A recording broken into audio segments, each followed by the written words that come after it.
ఇప్పుడే జీ5 app download చేయండి. చూడండి మీ ఫేవరెట్ టీవీ షోస్ ఎప్పుడైనా ఎక్కడైనా. నీ ఇష్టానికి పిచ్చి పిచ్చిగా ప్రవర్తించావు. రాత్రి ఏం జరిగిందో నాకు అసలు గుర్తులేదు. మేం చెప్తాం కదా, రాత్రి నువ్వు రామ్ని తెగ విసిగించేశావు, ఇరిటేషన్ తెప్పించేశావు. రాత్రి నిన్ను బయటికి పంపించాలని రామ్ అరిచాడు. నిన్ను మేము తీసుకొచ్చాం కదా, పోన్లే పాపం అనుకున్నాం. కానీ నువ్వు ఇక్కడ ఉండటం రామ్కి ఇష్టం లేదు. అదేంటి చల్లాయ్, రామ్తో కలపాలనే కదా సీతను తీసుకొచ్చారు, మరి ఇప్పుడు ఇలా అంటున్నారు? సీత ఇక్కడ ఉండడం రామ్కి ఇష్టం లేనప్పుడు వాళ్ళు మాత్రం ఏం చేస్తారు చలపతి?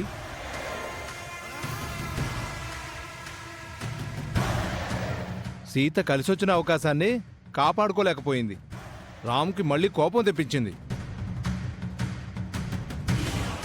ఏంటి మామా, నువ్వు నిజంగా నన్ను వెళ్ళిపోమంటున్నావా, లేక వీళ్ళ బలవంతం వల్ల అలా అంటున్నావా? నువ్వు నాతో అన్న మాటలే నేను నీతో అంటున్నాను సీత. నీ మీద నింద తొలగిపోయే వరకు ఈ ఇంటికి రాను అన్నావు. నిర్దోషిగా నిరూపించుకొని కడిగిన ముత్యంలా వస్తానన్నావు. నువ్వు ఇంట్లో ఉండాలి అంటే ఆ విధంగానే నువ్వు రావాలి. బావుందలుడు. మహాలక్ష్మేమో నిన్ను సీతను కలపాలని సీతనిక్కడికి తీసుకొచ్చాను అంటుంది, నువ్వేమో వెళ్ళిపో అంటున్నావు. మీరంతా కలిసి సీతతో ఆడుకుంటున్నారా? తనేమైనా బొమ్మ అనుకుంటున్నారా?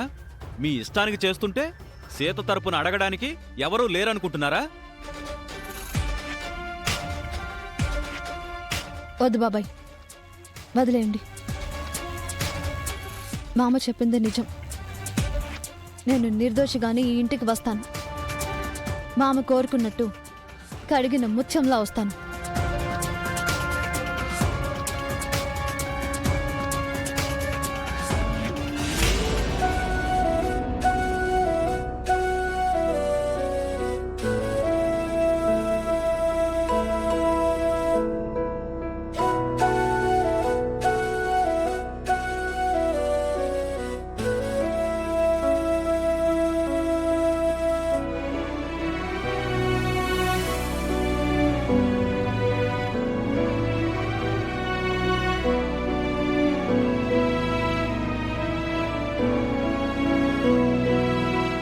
వెళ్ళొస్తాను మామ.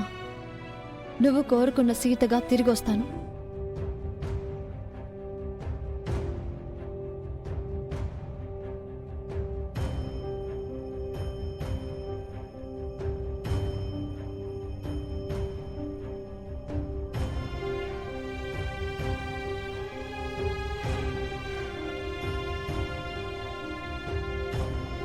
జీ5 యాప్ డౌన్లోడ్ చేసి అన్ని ఎపిసోడ్స్ పూర్తి ఉచితంగా చూడండి.